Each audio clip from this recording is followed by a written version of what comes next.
Hello, Internet, and welcome once again to the always online multiplayer gaming podcast brought to you by mmobomb.com, your home for all things multiplayer related. I'm your host, Mike Byrne, aka Magicman, as always, and this is episode 513. We're doing the show live, twitch.tv/mmobomb, Fridays at 1 p.m. Eastern. We got chat standing by, ready to chime in with their thoughts as we go. If you're watching on YouTube or listening on Audible, Spotify, iTunes, wherever, or listening and watching on mmobomb.com, we appreciate it. Much obliged. Give it a like, a thumbs up, a subscribe, a turn on those notifications, a review, and a comment. Most importantly, your weekly bombs and your question of the week answers. You're an important part of the show. Without you, that part of the show doesn't exist. Joining me to go over all kinds of fun gaming stuff today, Ms. Quinlan Bowers. Guess who spilled water on her keyboard last night? Uh-oh. I mean, at least it was just water, though, right? Oh, it hurt it badly. Oh. Luckily, I have a secondary keyboard for just these emergencies, but yeah. Which she's not telling you that it's a Bluetooth cell phone keyboard. So she's sitting there typing articles like this with her thumbs. Just type. Oh, it's a full-size keyboard. Oh, okay. Never mind. That's my mechanical keyboard. Ah, gotcha. The one that made nice clicky noises. Clicky clack. Also on the line, Mr. Troy Blackburn. What's up, Noob Fridge? Man, the flu is what's up. Yeah, you were sick earlier this week. You sound certain. You were like getting it last Friday when we did the cast. You sounded a little froggy. And then Monday, you were just flat out. You were gone. And I had to type up a few pieces. One of them was like literally 48 hours later after we predicted something. We'll be sure to give you that update. Sick for a whole week, dude. Yeah, you've been out. How you feeling now? You sound better. I'm feeling. Today's the first day I woke up where I wasn't just miserable when I first woke up. So we'll see how it goes as the day goes on. But I'm about 70% right now. I still get really tired just walking around the house right now, though. That's really weird because you always wake up miserable. Like, I mean, all the time. Right. You're right. Like every day. Fucking sun's out. God damn it. I mean, the sun is the nemesis. Sun is the nemesis. Hey, we got a lot of fun multiplayer stuff to talk about, including some upcoming games and some updates to stories from last week. As I alluded to, it might cause my dub bomb to become an A bomb this week. I don't know. We'll cover it all as we get started here with the news.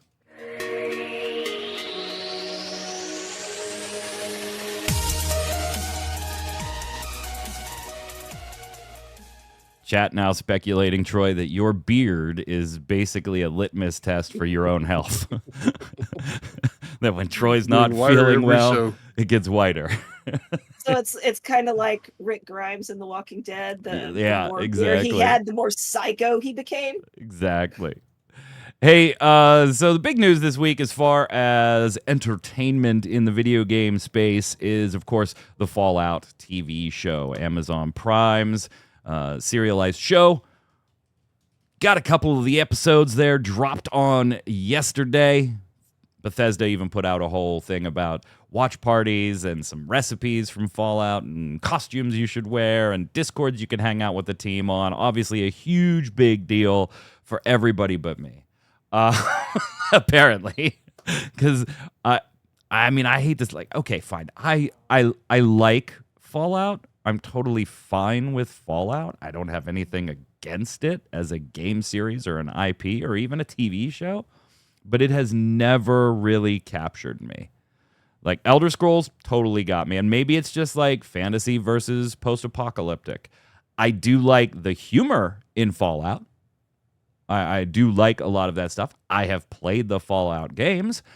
I have never beaten a Fallout game. I've never beaten one. But then I have my oldest son who absolutely loves it. Yeah, he's got the whole like Pip-Boy arm replica thing. Like he absolutely loves it. So I get it. It's just maybe not my cup of tea.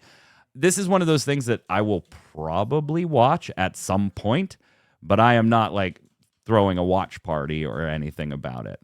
So that aside, my opinions on this one totally don't count and are worth absolutely nothing. So I will leave this topic, much like we talked about rotating, giving another host a chance to main host the show. I'm going to step aside right now. And Troy, we'll start with you because I know Q has watched it. I know she has opinions on it. But I'll start with you since I don't know where you're coming from. Fallout TV show.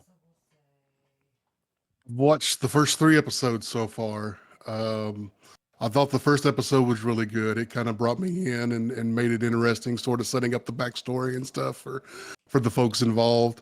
The second episode was okay. I kind of lost interest about halfway through it. And the third episode I didn't think was very good at all. So I'm still pretty mad on the series. I'm not sure what's going on with it right now as far as why I do like it, why I don't like it. I haven't seen all of it yet.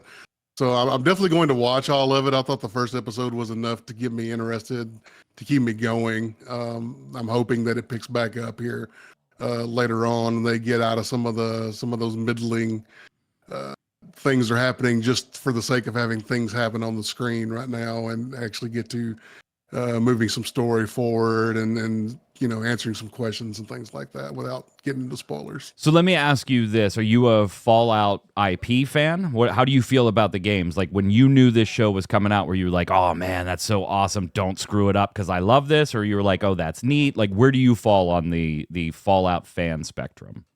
I finished Fallout 4, but I haven't actually, like you, I haven't finished any of the other games. I've played plenty. I've got plenty of hours into them, but as far as like finishing them and like I'm done with it, Fallout 4 is the only one I ever actually finished, and it was okay. I enjoyed it at the time. I was having a good time with it. So I like post-apocalyptic settings. I think Fallouts can be a little more boring than some others. I think it's all desert, wasteland, yada yada. So, at the end of the day, it doesn't like keep me entertained for hours upon hours. But when they announced the show, I was like, yeah, I'll watch that. Unlike the Halo TV show, which I had no interest in whatsoever. So is this, and this is just me asking because I don't know, is this following a story of an existing Fallout game or piece of merch, or is this kind of its own story or kind of an amalgamation of bits from games, but in its own context? Like, what is the premise here for the show? It's got its own story, and it gives like little nods to the Fallout game here and there, the little Pip-Boy and things like that, and sort of the way that a vault dweller is sort of innocent and naive out in the world.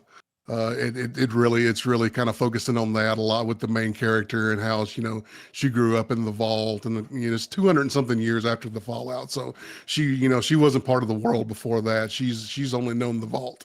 So for her to come out into the world, doing the MacGuffin that she's doing without getting into spoilers again,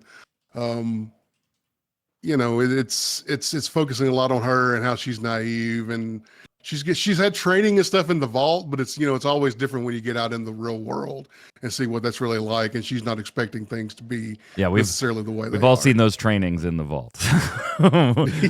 We've all gone through those trainings in the vault.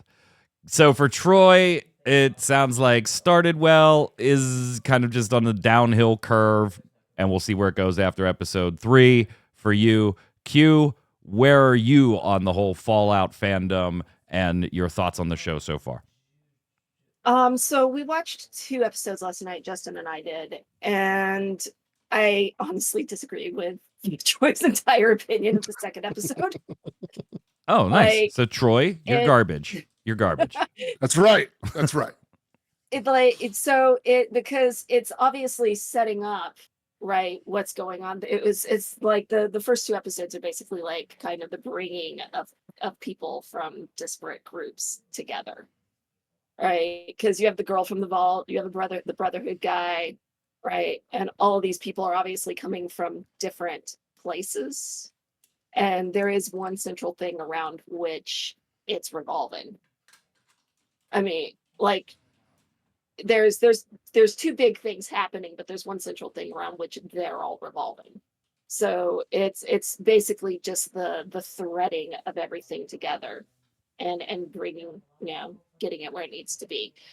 I I love Fallout. Like I spent, quite a bit of time playing 76. It's actually making me want to play 76 again. Which, by the way, was part of our piece yesterday. Fallout 76 started a free week yesterday as well. So if you want to check that out, you can. It's free to play for like the next 7 days or something like that. And as far as the references, like pretty much the entire show is just one big there's nothing like it's not even so much just like yeah, you do find the Fallout Boy like out there in the world and stuff, but obviously everything is pretty much rote Fallout lore. They didn't do anything weird like changing the currency you're using or changing the colors of related to the vaults or any of that kind of stuff. When they enter the first city, it looks like one of the cities that you first enter when you're playing Fallout, like a nuke right? town. Or town. Yeah, it looks like you're sitting there looking at it and you're like, yeah, this looks exactly like one that I've seen in, Fallout 4 or whatever. So I think honestly that they've done a really good job on it. And the characters are fun, but somebody described it, and I think it's good. They described it as being like, being such that unlike a lot of post-apocalyptic shows, it doesn't hit that anxiety thing that a lot of them do, right? The anxiety that everybody has about the apocalypse. It doesn't hit that, but it edges up close to it. But between the humor and just the way Fallout stuff is done, it doesn't trip over that line and make it kind of miserable to watch because you're stressed out about it. Like you're just not, because you're sitting there going, okay, that's really screwed up.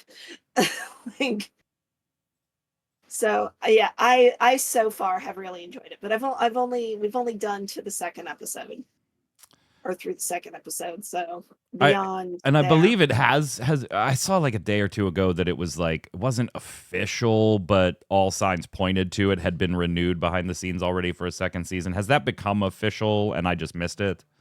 Yeah, I'm not sure. I saw talk about it too, but knowing Amazon, like this is just kind of the thing, like the kind of thing that Amazon really likes. Also, I really appreciate them putting Kyle MacLachlan in there even for a little bit. Like, he's such a little dweeb of a dad. It looks great. I mean, I definitely will give it that. Like just watching some of the trailer stuff, and obviously I haven't watched any episodes yet, but it does. Yeah, it totally screams Fallout. They seem to have nailed the aesthetic. To Troy's point, it's a lot of brown, right? There's a lot of brown desert. There's a lot, there's a lot of brown clouds. Forest and everything too, though. Like, is there really a scene where they're tromping through a forest, and I'm just like, how did it just shift from that? Like, there are moments like that where you're just like, dude was in a forest 5 minutes ago. Why is he back in the desert? Like, there is some weird, like, transitional stuff going on location. And it is Jonathan Nolan, right? I liked Westworld, most of it. Well, like half of it. Well, I mean, probably about 40% of it. The first season of Westworld was really good. And the second one wasn't horrid. So, I don't know. Maybe I'll have to check it out. I know my oldest son is going to watch it. So maybe he may already have. How many seasons did Westworld have? About 4 too many. No, I don't know. Hold on. I was going to say too many.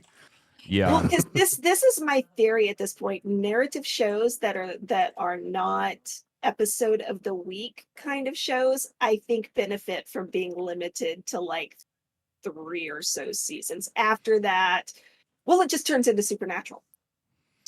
So they had 4. There was a 5th planned, but it was not renewed. So there were 4 Westworld seasons. Look at that makeup. That looks great. Something like this, tell your story and then this walk away when the story's told. Don't keep trying to stretch it out for no reason. They should be so lucky to be Supernatural. Look, Supernatural basically just like repeated the same plot every season. It was. After a certain point, it was just the same thing with a different name. After a certain point, you're just like, Sam, have you grown up yet? All right, so here's what I thought, given the Fallout thing, that we could spend a few minutes talking about, because I'm sure this won't be divisive in any way, shape, or form.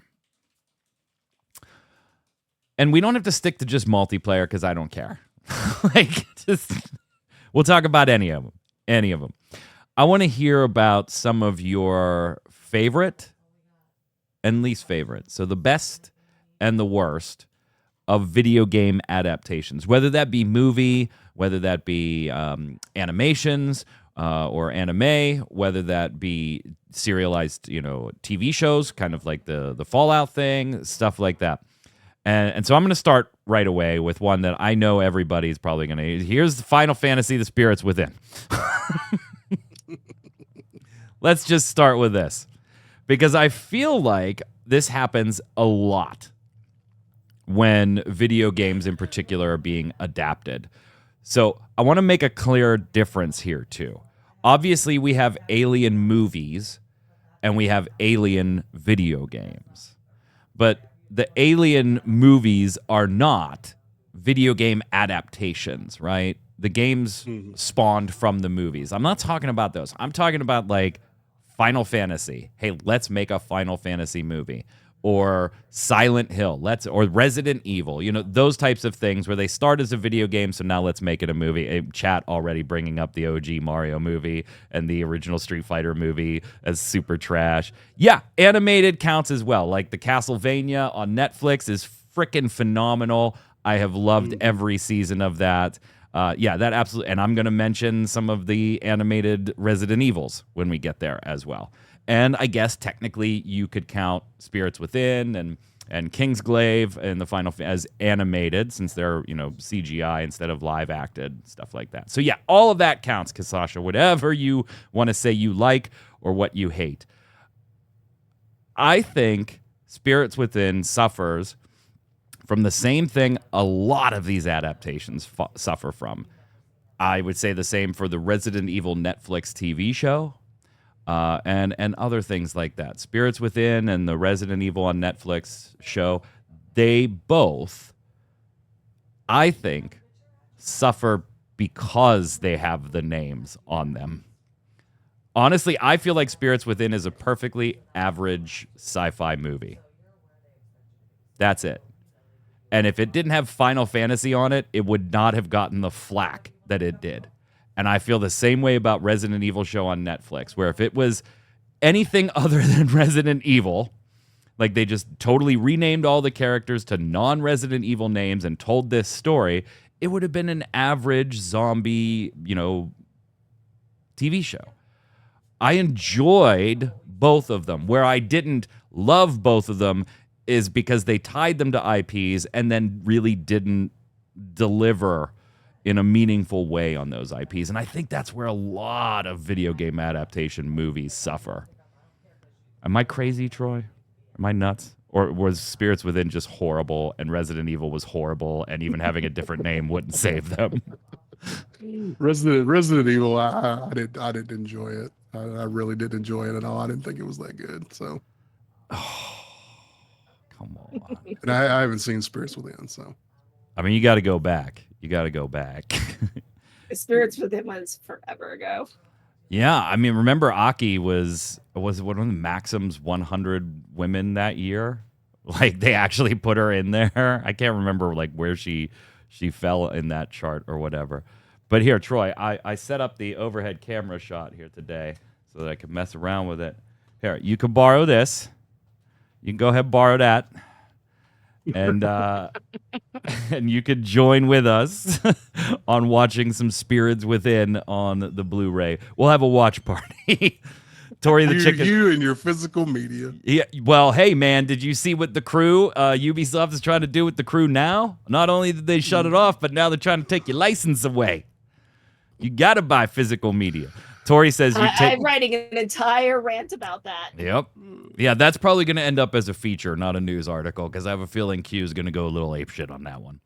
He's a little mad. Tori the Chicken says, you take a risk taking the name of a popular IP, Q, but does it make financial sense?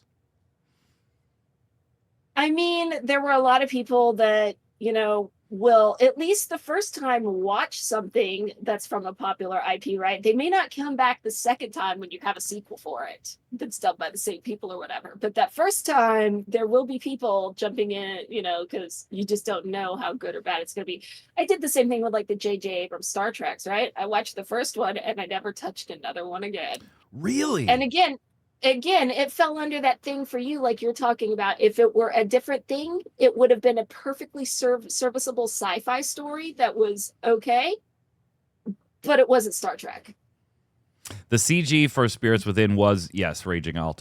It was absolutely way ahead of its time, to the point that it almost bankrupted Square Enix and almost caused the collapse of the Square Enix deal that was being negotiated at the time. Turns out when you spend tens of millions of dollars building a new studio and getting the computer equipment to do this, and you build that studio in Hawaii and it flops, it puts a little in your finances there. But, I mean, right? Final Fantasy Square, they kept trying, right? You got the old Advent Children. That one was good. Right? I love Advent Children. Troy, you don't care. Like, you just don't Troy doesn't care. I can't get him, like, into anything Final Fantasy related. It was all right. What are you talking about? It was all right. I too enjoyed Advent Children, but I'm also a Sephiroth simp, so. Tori says, I'm a sicko. I liked both. I do like Spirits Within. I just don't like it as a Final Fantasy movie. Yeah, it's just... Then there was Kingsglaive. Now, I saw Kingsglaive in the theater because one of the theaters near me was like one of the few theaters that was hosting showings of it. And I did go and see it, and I enjoyed it in the theater. And this is one that, like, okay, it actually feels like Final Fantasy, and it should, right? It's all part of Final Fantasy 15 with those characters. Like, they weren't making an adaptation. This was additional content around the mythos of 15, which was probably a dumb idea on Square's part. And I'm sure looking back, they feel the same way, because the mythos of 14 and the lore, or 15, and the lore was spread out over like 4 different mediums, in a book and a manga and this movie and the game. And so if you didn't watch or read all of it, it felt really disjointed. But as just a snapshot in time movie, I really liked Kingsglaive. Q, did you see this one? I have not seen that one, but I haven't played 15 either. Like, I know it's Bro Trip, the video game. Oh, like, yeah, totally, yeah. So, a movie based on Bro Trip, the video game. Raging's pointing out kind of like what I just said, right? Honestly, all of that should have been in the damn game. Never cared for 15. Destiny did that whole same thing too, Troy. Remember right back in the day, the original Destiny, where like all the lore and extra stuff that you would want to know about characters in the universe was not in the damn game itself. Well, that was Overwatch too, right? That was the plan with Overwatch. We'll just make, we'll kind of hint at it, and then if you really want to know about the characters in the lore, you have to go read material elsewhere. Yeah, I don't like the feeling of having to go do homework. Like, I mean, they do it with XIV too a little bit, right? You get those stories that they post on the site that are like, oh, this is how we find out how Xenos was turned into, what he became, or this is how we find out about Emmerich and, Horschifan's relationship or whatever. But, and like, none of that, like, there was just additional fluff. Yeah. But it was also good to like let you kind of know the motivations of the characters, but I could see where it wouldn't necessarily be good to have it in a game where you're watching your character do everything. Yeah, to Cal point, like saying, hey, why isn't there a 14 anthology series? They tried, right? I mean, we talked about that maybe just a few months ago, where they were shopping around a Final Fantasy 14 episodic show and as a live action thing, and it just didn't happen. Nobody wanted to pick it up. They were afraid it was the expenses and everything. So it's not that they haven't thought about it, but the people behind it, they just couldn't sell it. They couldn't sell it. Troy, what's a video? Once I agree with DeCall, the problem is they were shopping it around as live action. It should be like that. That's the kind of thing that benefits from being animated. Well, and that they did address that, and they said the cost for that would be way too much. I'm like, okay. I mean, and it wasn't, when I say they, I think it was the script writers that said, no, by the way, this project is officially dead. So it was just via a quick Twitter conversation, if I remember right. Troy, what do you like video game movie wise? Is there one that you're like, that's my favorite video game movie? As far as movies, I ran or a show haunted or attraction whatever. Yeah, as far as movies, I ran in a haunted attraction for 13 years, and Silent Hill, especially the first two, were required watching for my actors. It Yeah, sort of the first encompassed one and embodied, particularly is yeah. It encompassed everything that I wanted out of the creepy sort of ambiance of my haunt, and how I wanted my actors to portray their characters, like this otherworldly darkness it has taken over, and it was just everything that I wanted my haunt to be. And so I made everybody watch it. There were some girls occasionally who got about halfway through it. It's like, okay, I've seen enough. But it was a good time, and I enjoy those movies quite a bit. And I think they're well done, and I think the visuals still to this day hold up fantastically. And then as far as series go, the one I'm surprised I haven't seen brought up yet, unless I just missed it, was Arcane, the League of Legends show. That is a phenomenal piece of storytelling right there. Torchwick, I still have not watched that, and Torchwick keeps telling me, my son, he's just like, you have to. It doesn't matter whether you like League of Legends or you know anything. You just have to watch that. I still haven't gotten a chance to yet. That is one that I constantly get recommended to me all the time. It is a phenomenal show, and I agree with him. You don't have to be a League of Legends fan to enjoy it. Silent Hill movies are decent, says Dramality. The first one is really good. That was like 2006, I think. 2005, 2006. The second one was okay. Silent Hill Revelation, it was okay. But Troy, I feel like it's kind of like the way you've rated Fallout so far. The first one was good. The second one was not as good. And then Return to Silent Hill, everything I'm seeing from that one is just like, if that even happens, I don't know. I don't know if I'm in. I don't know if I'm in. It doesn't even matter if I like cell shading. I'm fine with cell shading. I like cell shading. You hated the first 4 Resident Evil movies, but then they got good. Okay, wait a minute. We got to talk about this. Now you're stepping on Mike's toes. We got to talk about this. How do you like the later Resident Evils and not the first few? Like, I am the biggest cheerleader for these terrible movies.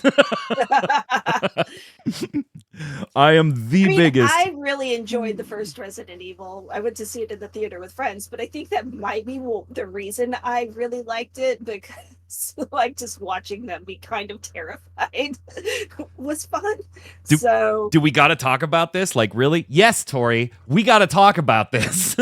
Because there's some Resident Evil movie hate being thrown around. These movies are bad. They are bad. This should not be tolerated. They are bad. I will give that to you. They are not the best movies. And Germality, I'm totally with you. When I saw the first one, I was like, it is one of those, like Q, you were talking about, this isn't really a nod to Fallout. Like, this is the Fallout universe. Like, you don't look at something in the frame of Fallout and say, oh, that's a cute nod for people that have played the game. Everything is Fallout because that's what they're doing. Where, Germality, you are right. When I watched the first Resident Evil movie, I was kind of like, when it came out, I was like, this is a neat movie. I do like this movie, but it didn't feel Resident Evil, and it was just like, there's a nod there, and oh, there's the Cerberus dogs. That's cool, stuff like that. I felt the same way. But these have grown on me to the point that I own all of the damn things.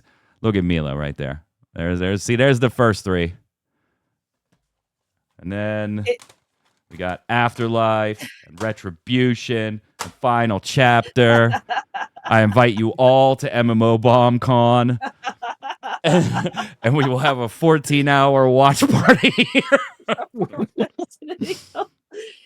The funniest thing about when we went to see the Resident Evil movie was because the theater was so crowded that I ended up sitting like on the floor just outside the seats.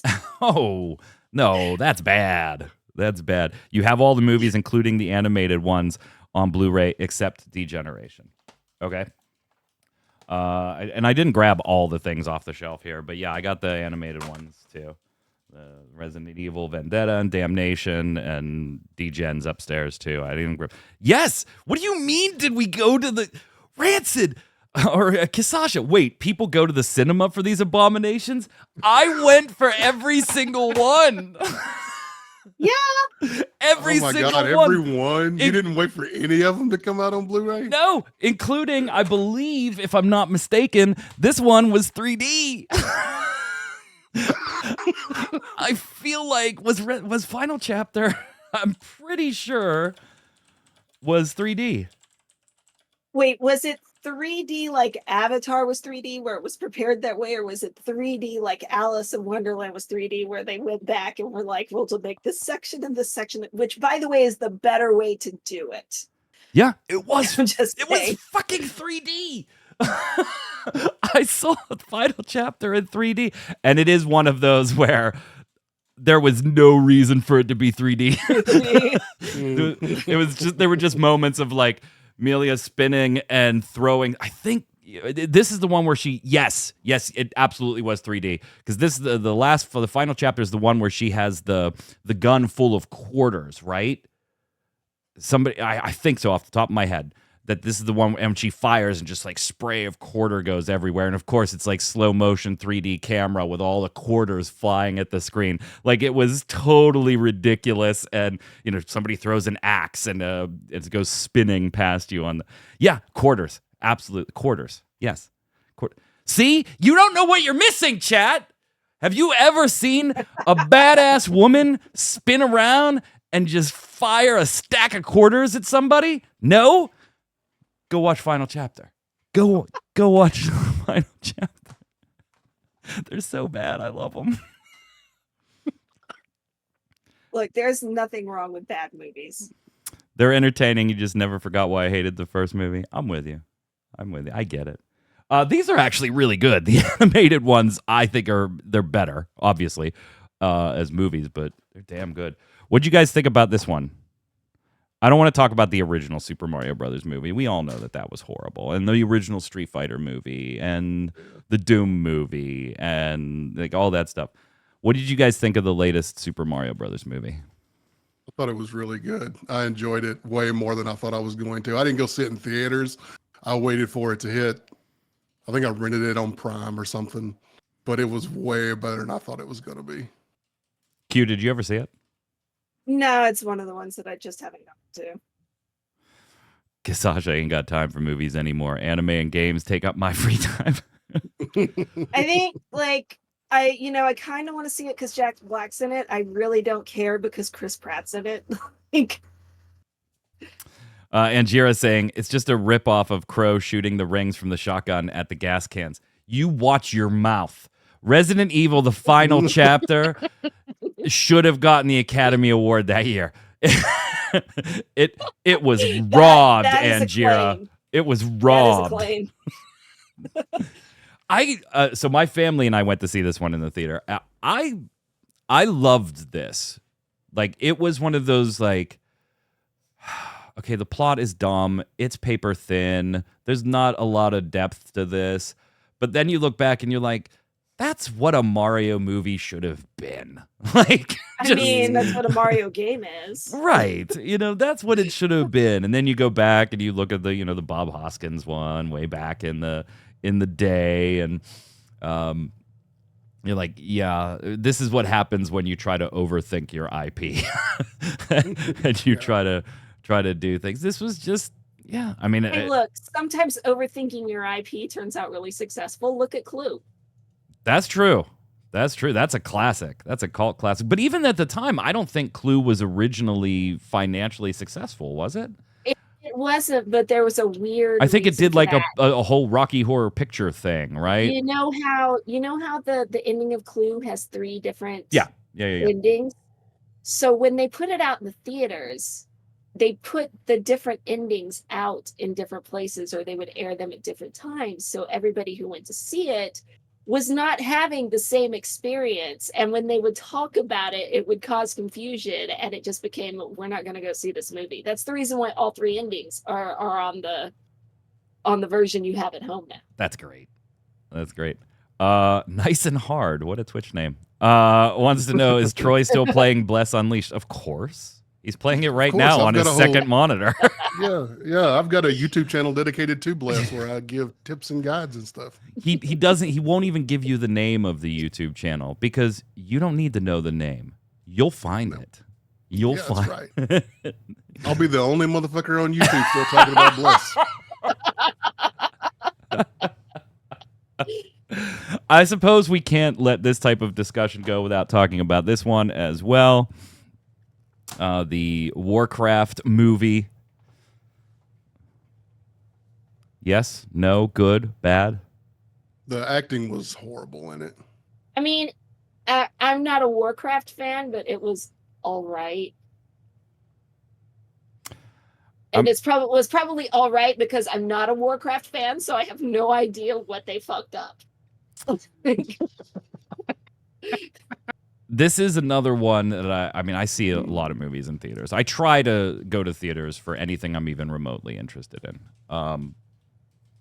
So the family and I went to see this, and literally for the first 20 or 30 minutes, we were just kind of debating back and forth, like, does the theater have the brightness not turned up? Like, it's hard to see some of this shit. It is really hard to see some of this stuff. That was a problem with movies and TV for a bit, though. Like, they were just like, everything needs to be dark. Yeah. Okay, as far as a movie goes, this was... I went in fully expecting to I'm going to unplug my brain and enjoy a movie in the Warcraft universe, whether it'll be loosely tied to stories I know or not. Like I knew about Medivh and all that stuff, so I'm like, okay, Medivh is one of my favorite like MMO characters ever. So I kind of was like, yeah, I'm not going to hold it to like the Warcraft lore specifics that other people are going to hold it to. And I think I was able to enjoy it a lot more than that because I did not sit there watching. It's a long one, by the way. I did not sit there watching it going, well, that's not right. Well, that's not right. Well, that's not right. That's a little different. And if that's your thing, more power to you. I do that with other stuff, so I'm not making fun of you for doing that. I just didn't do it in this case, and I think I was able to enjoy it a lot more, Troy. I think they did a better job of sticking to the source material than say like the MCU does. The MCU uses a lot of stories out of the comics and things, and they really change up, what characters are involved and how things happen and who is involved. I think overall, I liked the story that they told, and I think they did a good job with that as far as the script was concerned. I just didn't, and I thought the orc actors, the voice actors and stuff for the orcs was really good. I thought the CGI was really good. The human actors they all seemed miscast to me. I just didn't enjoy any of the human characters whatsoever, and just didn't think that the acting was all that superb. But as far as the story they were telling and what they were doing with that, as this is the point in history when I was really into World of Warcraft lore, or Warcraft lore in general. So these stories, when this came out, and what they were trying to tell there is something I was pretty familiar with. Well, the time frame of the story they're telling. Okay, time frame of WoW lore that I'm most familiar with. That I read like all the books and stuff of that time period. So, I thought they did a good enough job with that, and there were some things that were different from the books and stuff, but it wasn't like nothing was really overly egregious, and things were a little different. But overall, the story was still basically the same of Kill Jaden and all that getting involved and corrupting Medivh and all that kind of stuff. So it was I enjoyed the movie for what it was. I just didn't enjoy some of the acting in it.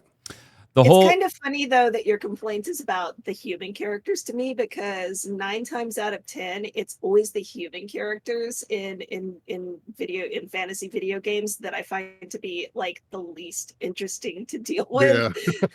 Yeah. Well, humans suck. Yeah, humans suck. So let me ask this, Q. We may or may not ever see a Warcraft 2 or whatever you want to call the follow-up movie. It's been up in the air and down in the air for years since this came out. You know, as Chad is pointing out, this is almost 10 years old, right? 2016. China, wow. China is where it, you know, if it gets a follow-up or a sequel, it's going to be because of how well the movie did in China, right? It did not do well everywhere else, but it made, they had to rent ships to get the cash back from China because of how well it did. Knowing that, should they have made this movie about Arthas instead? Gone straight for the most profitable, most known Warcraft storyline because of how many World of Warcraft players there were in Lich King and how many stayed and played through the Lich King expansion. Should they have gone with Arthas first? Because we presume that a follow-up movie, if one ever happened, would be the Arthas story. But should they have just done that out of the gate?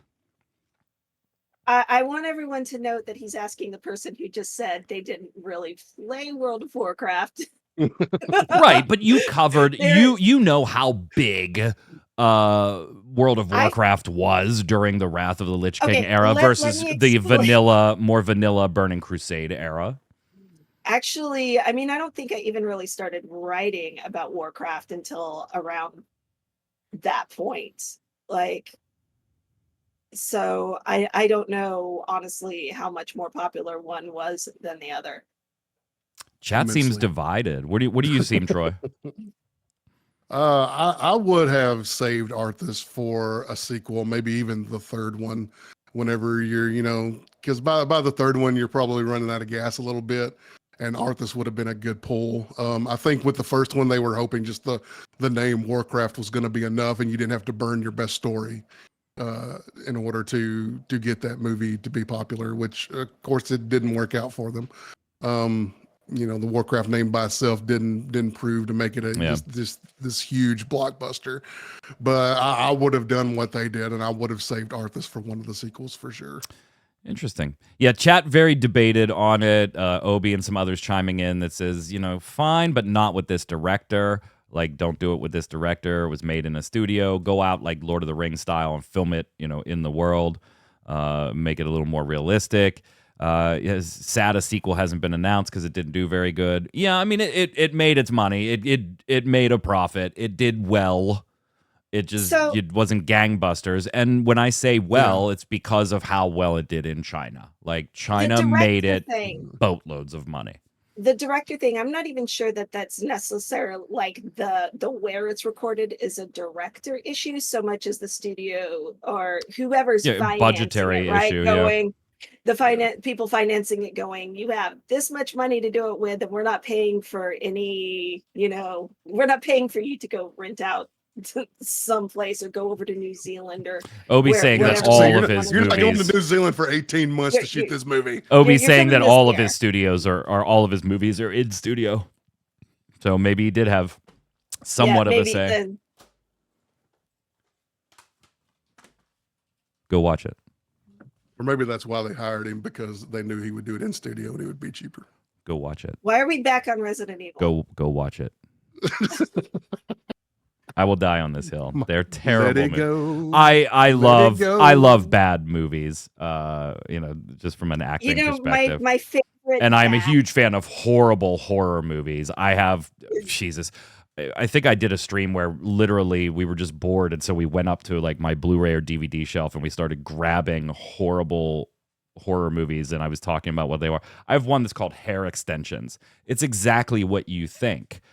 Hair extensions get haunted and possessed because of the person that the hair was taken from, and it starts killing people that get the hair extensions put on. There's a Treehouse of Horror where that happens, where Homer gets a toupee from what's his name, the criminal guy.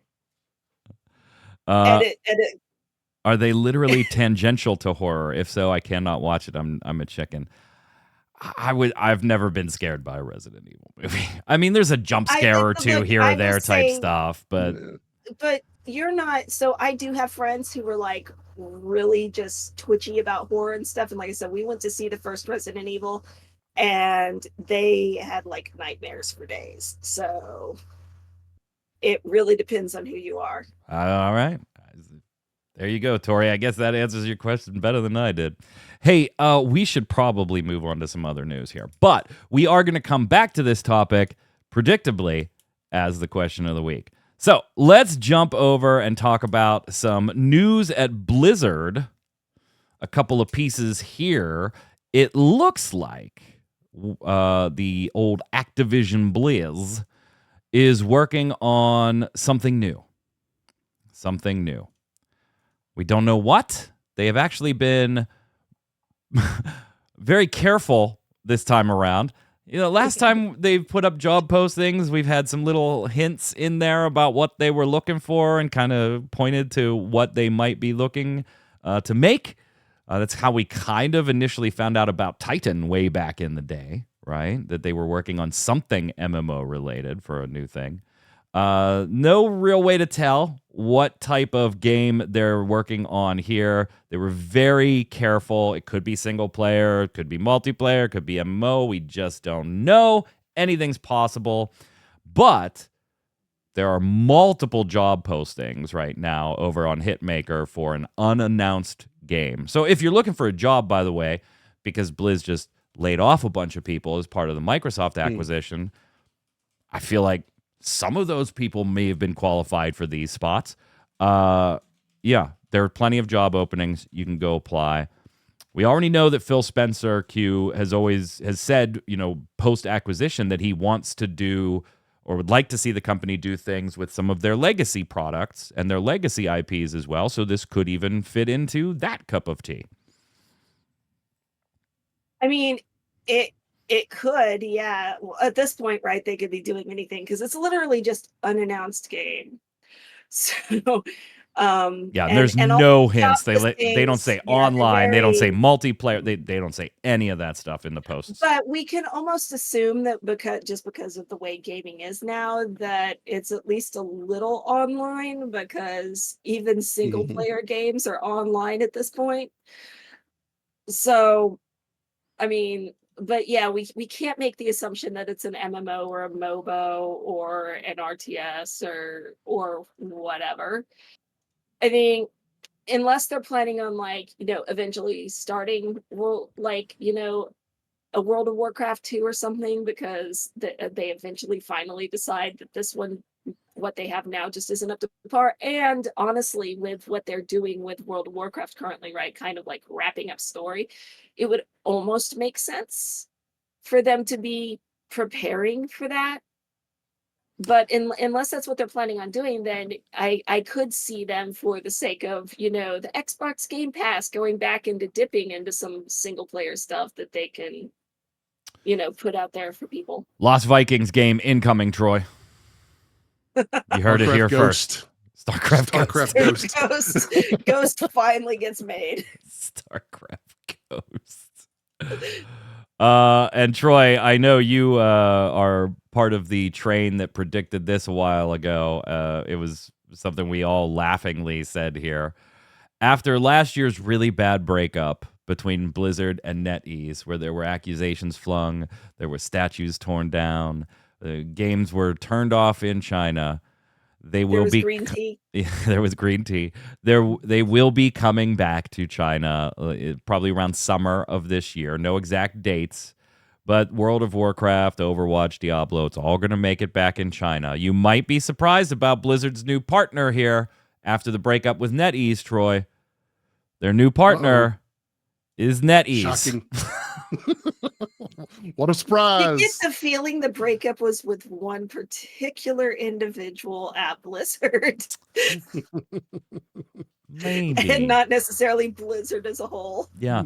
Like, if you think about it, what's different from the breakup to now? Well, Microsoft owns Activision Blizzard. Okay. And somebody's gone. NetEase knew that was going to happen, barring any massive governmental block back when they broke up.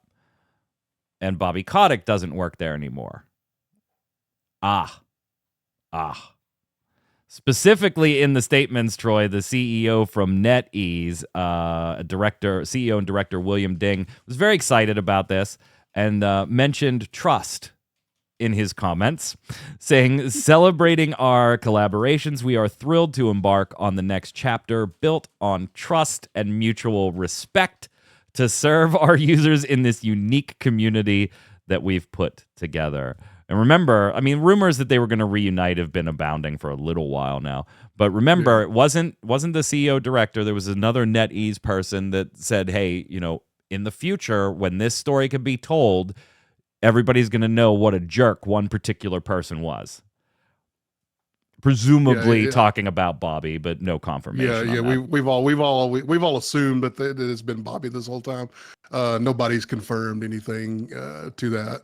But you know, the trust and respect and all that. Obviously, there were some issues with trust and respect. So now that Blizzard's under new leadership, maybe some of that's back in the business. Yep. And Microsoft does get a piece of this pie too. It's all three companies that are involved here in this. So there's, you know, when there's money to be made in China,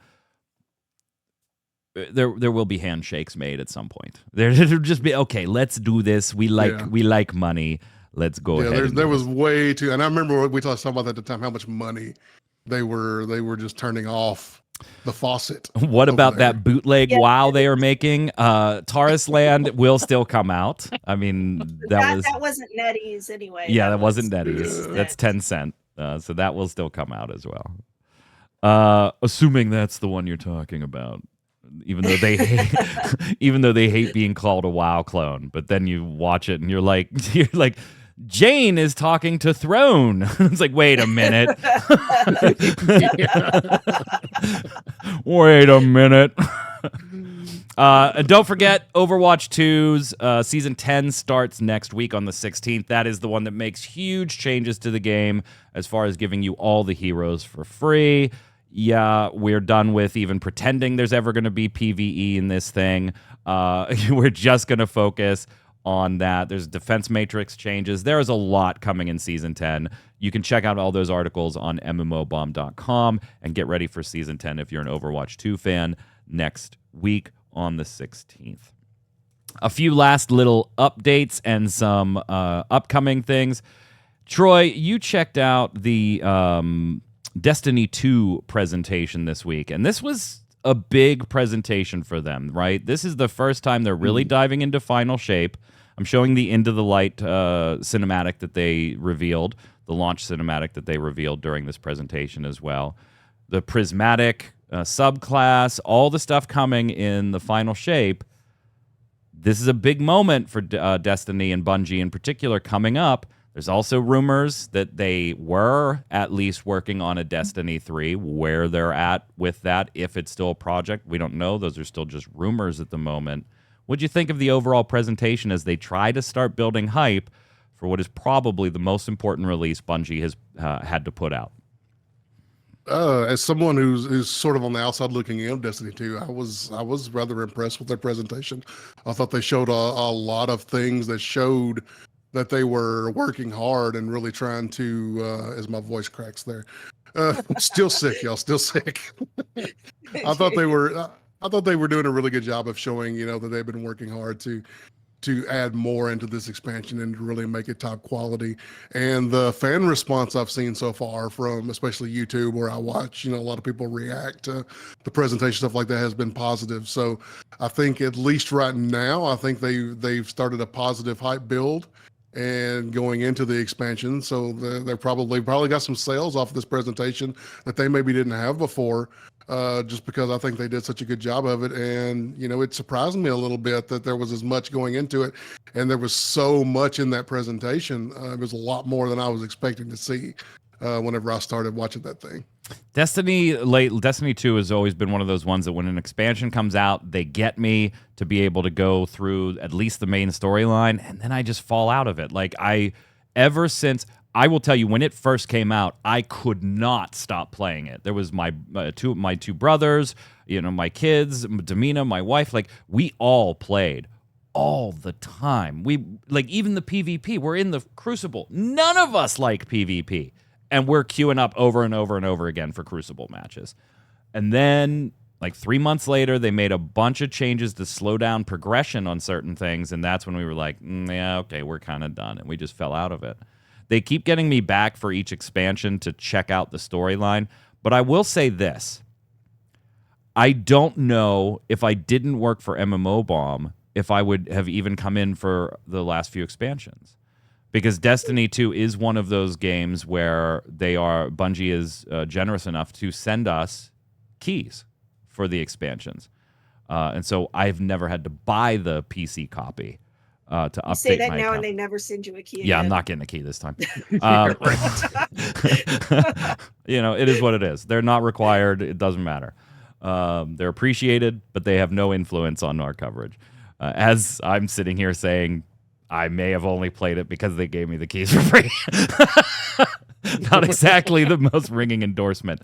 But watching this, I kind of agree with you, Troy, that I was like, okay, I do want to get in there and see how this all shapes up. Go inside the Traveler, see like all of it. I was totally on board. I am still worried that it's going to be one of those things that I play through the storyline though, and then I'm just kind of done. Yeah.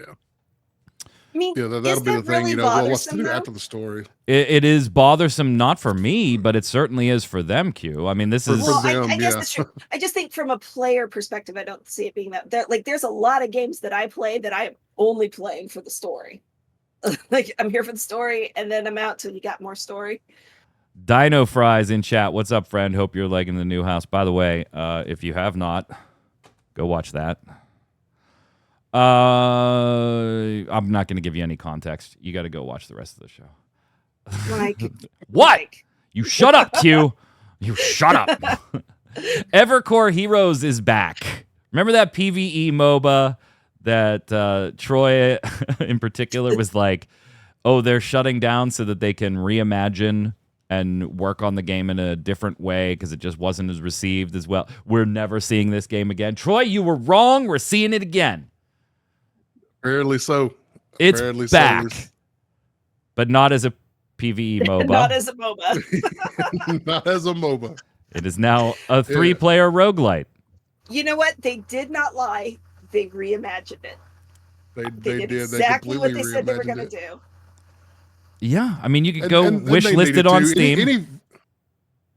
Any version of what they had before, I think would have flopped again the second time. So I'm glad to see that, all the work's at least going into something that has a fresh chance of being accepted.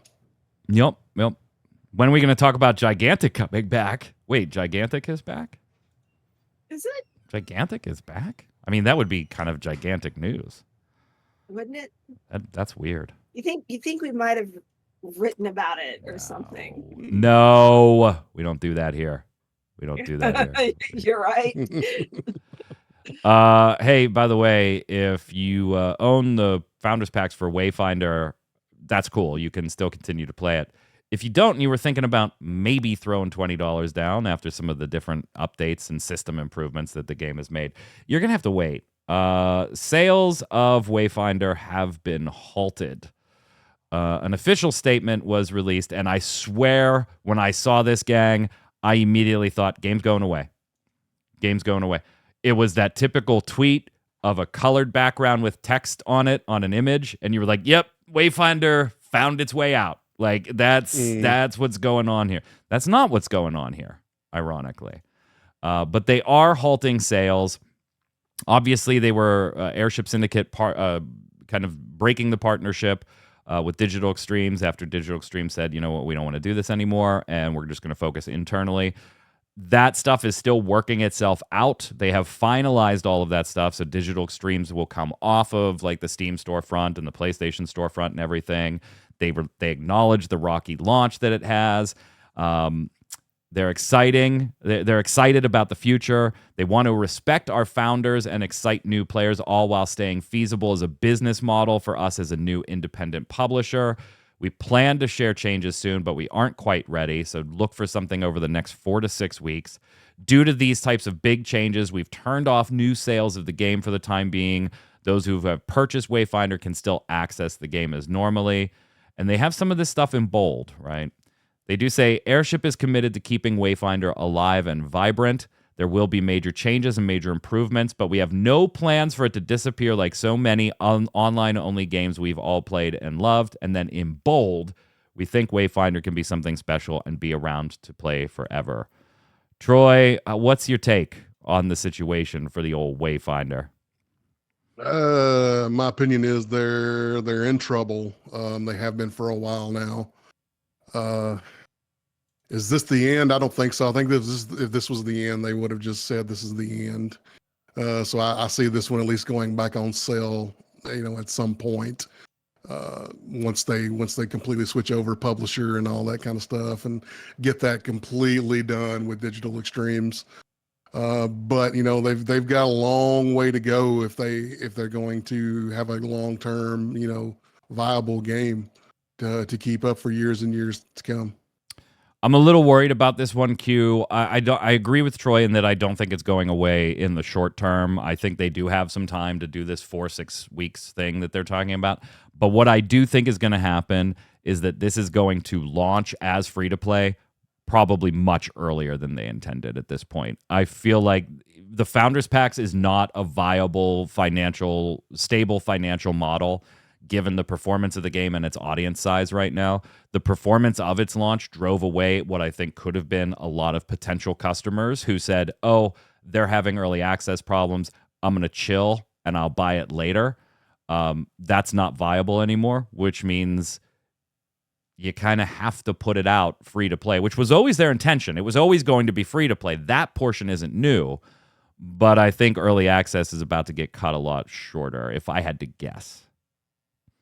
Yeah, it kind of makes sense because I mean, I guess they could try another, rollout like some games have done where it's like it was in early access and then it left early access and now it's in early access again. Didn't I just write about one that was in early access like a year ago and now it's back in early access? I'm pretty sure I did. So it's a thing they could do. But I don't know, they might just decide, just get it out there, get as many players in as they can and get those microtransactions rolling because that's where the bulk of their money is going to come from. Yep. The last few things are really not one or two here. Let me just throw these at you rapid fire and then we'll talk about, I don't know, maybe some other game here real quick. We speculated on last week's show when I gave a dub bomb to Friday the 13th Resurrected coming back as a free-to-play fan mod. We speculated that there might be problems in doing that, even if you're not charging, because of copyrighted material, like Jason Voorhees himself. Turns out, 48 hours later, what we didn't know actually was as we were talking about it, the team was hit with a cease and desist. They literally got the cease and desist April 5th, which was last Friday. Now, they didn't make that public until over the weekend, like Sunday into Monday. Horror Inc. did step in, sent them a cease and desist, said you can't do this stuff, and you're doing it intentionally, and you're doing it intentionally because we've seen your Discord, and people have pointed out that you can't be doing this with copyrighted image, and yet you're still doing it. And so they had to rip down everything, and yeah, so that mod is not going to happen. If you're a fan of Battlefront 2042, Season 7, the current season, will be the final season for that game as the team starts looking at partnering with some other studios to work on the future. So Motive Studios and DICE, they're doing their thing. They're looking forward. Season 7, current season, last season for 2042. And then, Troy, there's a little game called Gigantic that made its comeback, its relaunch, after being dead for years. The game is back, new heroes, new content, even more of that stuff coming. It is now a buy-to-play game with no microtransactions. What do you think, boss? I think they're doing it at a pretty good time. I think that making a comeback right now makes a lot of sense. You've got Smite transitioning into Smite 2. It's not the oversaturation of MOBAs like it used to be. There's a bunch of the little MOBAs have shut down now. So you've got somewhat of a unique, almost like a hero brawler sort of approach to the MOBA genre. So you're a little different than just a straight up MOBA. You've got mobile lanes and stuff like that, but you've got some different stuff going on. So you've got something a little unique. So fan interest is there for sure. We've seen that. So going forward, it's going to be interesting to see monetarily what are they going to do in the long run to keep it up and going. After you initially buy the game with no microtransactions in it at the moment. So I haven't had a chance to get my hands on it yet. I've been sick all week, so I haven't played anything. But I'll check it out at some point. We got some keys sent to us at MMOBomb, and you asked me if I wanted one. I was like, to be honest with you, I don't know how much I'm gonna really play it. And you were like, well, I've got plenty of them, so just go ahead and take one. So I've got one, so I'll check it out. I hate to be, I'll check it out just because I got the key, but I don't know that I was going to spend money on this game just because there's other games in the genre that I like to play better. Speaking of that, I do have extra keys. I'm not allowed to give them away yet. We're respecting an embargo by the team so that their launch doesn't have giveaways coinciding next to the launch, right? That kind of doesn't make sense. So I will be giving away some. I think I have like 6 or 7 full access keys or whatever, something like that. But look late next week, we'll give them away on stream or something like that. Q, it is a little concerning for this one. I was always a big Gigantic fan. Jason Winter was always a big Gigantic fan. We kind of felt the game got done dirty back in its time when you had Gigantic and Overwatch. And what was the third one? There was another one that launched right at the same time. It wasn't... I can't remember. I don't remember. Chat can probably give it to me. No, not Paladins. It wasn't. It was being compared to Overwatch, but didn't really belong. Yeah, Battleborn. Thank you, Battleborn, nice and yeah. hard. Thank you. That's it. Battleborn. It came out at a really awkward time. So and then Motiga had its own problems back in the day, different partnerships and finances. It was just like this constant uphill battle for Gigantic back in the day. Right now, it's got about a little less than 3,000 players on Steam. That's only one platform. I know. Its high peak was 4,500, and its all-time peak was just under 6,000. So not exactly... There's a reason for that. Go for it. We were going to get into that next, yeah. They've been having a little bit of a struggle, basically, since the launch. And just the servers weren't letting people in. I think it did improve to a point that they were like, some people are in, and they had different issues on the Chinese servers or something. I'm not really sure. There's a series of tweets that are a little bit vague, but basically come down to we're having there's server issues, people can't log in or whatever it is, and they're at this point, or one of the last things they tweeted about it was we're preparing a some compensation the old compensation package for it. Apex But Legends I fans didn't got one of see- those this week too. 8 loot boxes for all the tech and progression rollback stuff, that the issues they've had too. So I don't know if we should worry so much about the player count right at this moment when there have been players that have been trying to get in and just can't. So Fair. And Germality in chat saying if they can keep it around 2K normal, that'd be fine. And normally I would agree with you. There is that kind of question mark though. How are they going to monetize this long term as a live service, something that requires servers, something that you are actively developing new heroes for? This isn't just turn it on and put it in maintenance mode. That was not their intent with this relaunch. They want to add heroes. They want to do development on the game, and that costs money. So, all right, DLC packages is the way it seems like you're going to go then. If you're not going to do microtransactions in-game, you're going to do an upfront box sale and then DLC things, right? And great, fantastic.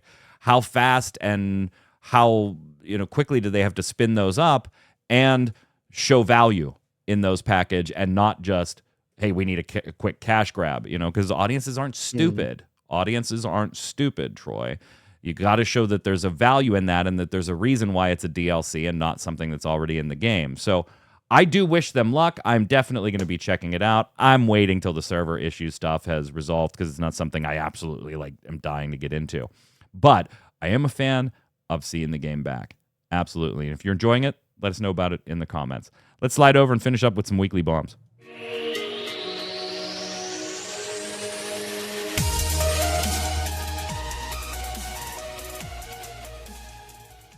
Well, I'm going to give mine real quick here because I gave a dub bomb to Friday the 13th Resurrected. I'm going to give an A bomb to Friday the 13th not being resurrected. Off to you, Q. I'm gonna give a bomb to Hoyo because they've been keeping me incredibly entertained like the last couple of weeks.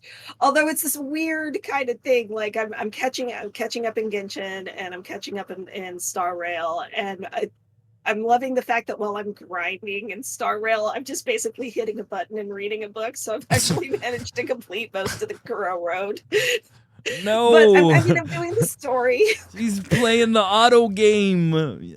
You would I'm love totally, V4 Global. For the grinding portion, I'm totally just hitting the button. But I mean, this right because I'm there for the story, and the story is so good. But I'm now at the part where it's like to be continued, and I'm like, well, crap! I have this himbo that's still on my train that I can't freaking get rid of. Let me go level up so I can get the himbo off my train. And I did. I got rid of the himbo. Nice. But, yeah, and like I said, story-wise and stuff, it just kind of, connecting weird little dots between the different games in their universe and all of that has been, something fun to do while I wait for XIB to be worth playing again. Fair enough. Troy, what you got? Oh, mine's easy this week. A-bomb to the flu. A-bomb to all the side effects of the flu. I'm exhausted just after sitting here for an hour and a half. I am wore out right now. I'm sorry you are sick, sir. I hope you feel better soon. Sasha. Sorry, I was just typing into the notes there real quick. From the viewers, remember, give us your weekly bombs. Dub bomb for something good, A bomb for something bad in the world of gaming or life in general. Like Troy's has nothing to do with gaming. Throw it in there. We'll bring it to next week's show. And don't forget your question of the week answers when we get to it. Tori the Chicken chiming in saying, dub bomb to Path of Exiles, just like playing Diablo 3, but it's not Diablo 3. Great stuff.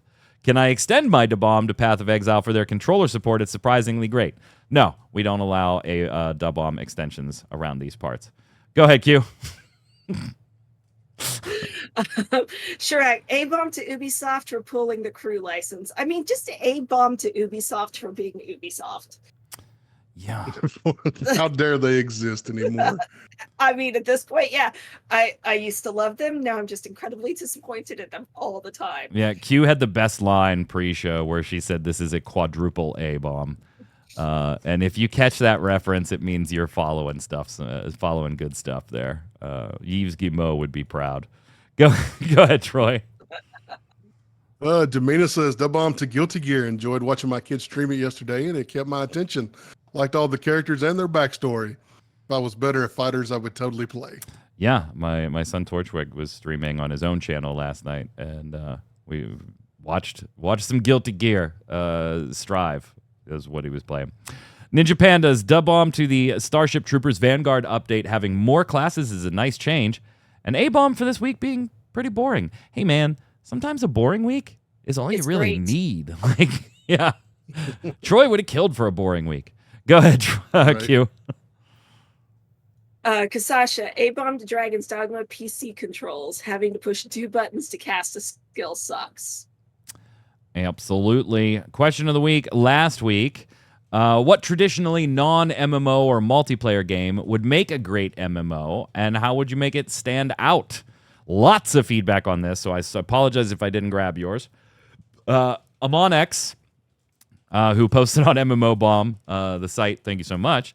I made an account just to shout Warhammer 40k needs an MMO. Thanks, love the show. There's a nearly infinite amount of lore, dozens of races, any story can be told. There's too few sci-fi MMOs. 40K is a very well-established IP. Yeah, I mean, that's one that we actually had before, Troy, too, right? Like, we've seen them go the multiplayer route.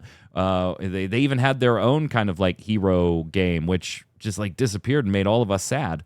And then Warhammer 40K Age of Reckoning, is that what the MMO was, if I remember right? Which was more PvP IP centric. It did have some PvE in there, but it was way more focused. I'm totally with them. I would love a good Warhammer based MMO. Maybe the problem is there's too many stories. Like what story do you tell in that one? I don't know. Yeah, what do you focus on? Go ahead, Q. Take the next one.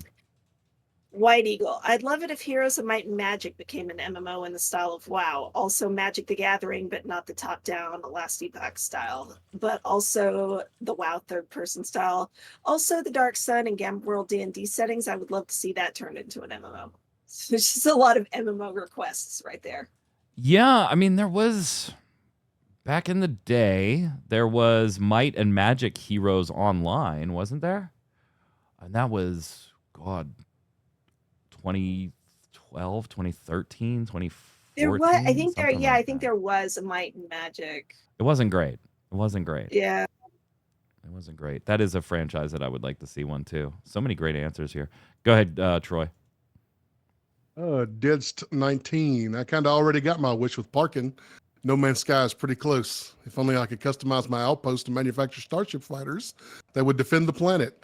Other than that, Blades in the Dark, something kind of play by post with a finite number of factions and territories, turn-based with everyone voting, resulting in an AI text narrative.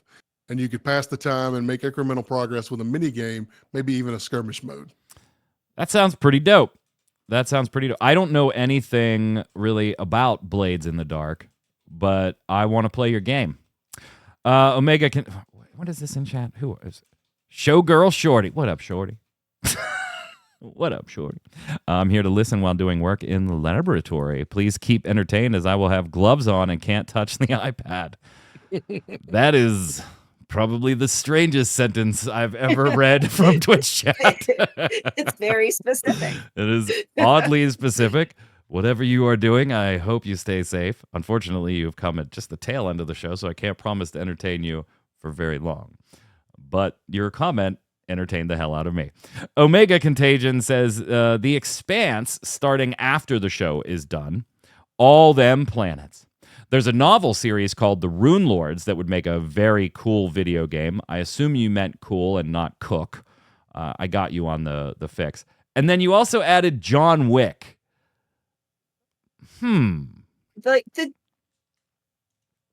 maybe the John Wick universe without John Wick, like all the other people that exist in that kind of thing, but because obviously not everybody can be John Wick. Yeah, I guess. Yeah, I mean, but you could do like a kind of like what they did with Matrix Online, right? And we know how well that went. Well, I mean, I'm not saying but all the stuff happening at the Continental, right? There's a lot of really interesting people involved with the Continental. That's true. There's a lot of characters there to like those type of people to work with. Go ahead, Troy. Misfit Rain says maybe a John Wick MMO. Oh, that's 2 votes. Got to make it now. Definitely will be a PvP MMO. Just imagine someone higher level runs up and takes your node. You go to the Continental Hotel and put a hit on that person. Except hits on people kind of reminds me of the assassination game in Meridian 59. Was a lot of fun. P.S. Isn't Tower of Fantasy and Genshin Impact Zelda MMOs? Yeah, we mentioned that. Well, Genshin isn't an MMO. Yeah. It's a single player with co-op. Right. Nice and Hard says, how about revisit DC Marvel MMOs again? Yeah, well, I mean, you got City of Heroes kind of doing its thing, and now that it's licensed, we'll see. I mean, that's like generic superhero. It's not tied to those IPs. You still have DCUO doing its thing, so it's unlikely that they'll do a revisit on the DC side. And Marvel's just had a really hard time, Troy, in the multiplayer / MMO space. Like, the most popular was probably Marvel Heroes under Gazillion. And then Disney was like, yoink. Goodbye. You suck. We're gone. Goodbye. David Brendan just says one single word, and it has hit my heart very deeply. It just says Stargate.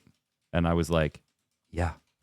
I could see that. Yeah. I could see a Stargate MMO. There's plenty to work with there. I feel like that's an IP that's probably a little too old as far like it didn't have the mass appeal that allows you to go back and take something that old. I don't know. I would love it, But like, how do you sell a Stargate MMO to an 18-year-old? I think that might be a bit of a challenge. You make a new Stargate. There you series. go. Let's do movies and TV shows and an MMO. Let's just pump it all out. Literally, just make it, and it could be anime because they have done a Stargate animated series, although that series was not great. Yeah. But they could do animated, they could do live action, they could just do new Stargate, and because of the way Stargate is, there's plenty of material to work with to have a new series. Give us the last one there, Troy. Zach Aurelius, not sure about using the same world, but I love the art style of Okami. Ooh. And would be excited to see a game with that aesthetic. Yes, I agree. I would 100% play something done in Okami's art style. 100%. It's one of like my top favorite games ever. Question of the week this week, just like we were talking about at the top of the show, what is the best video game, movie, show, adaptation, anime, whatever? And of course, which one's the worst? And tell us why down below. Don't forget your weekly bombs. Dub bomb for something good, A bomb for something bad while you're there giving us the question of the week answers. And until next time, Troy, where can everybody find you? Find me on the socials at NoobFridge. Q. On Blue Sky at Miscreation. I'm Mike Byrne. You can follow me right there at magicman1, but more importantly, follow at mmobomb so you'll know every time we're going live with a podcast, anytime we put up first look video, news articles, features, giveaways, interviews, and so much more. Stay safe. We'll see you on the servers.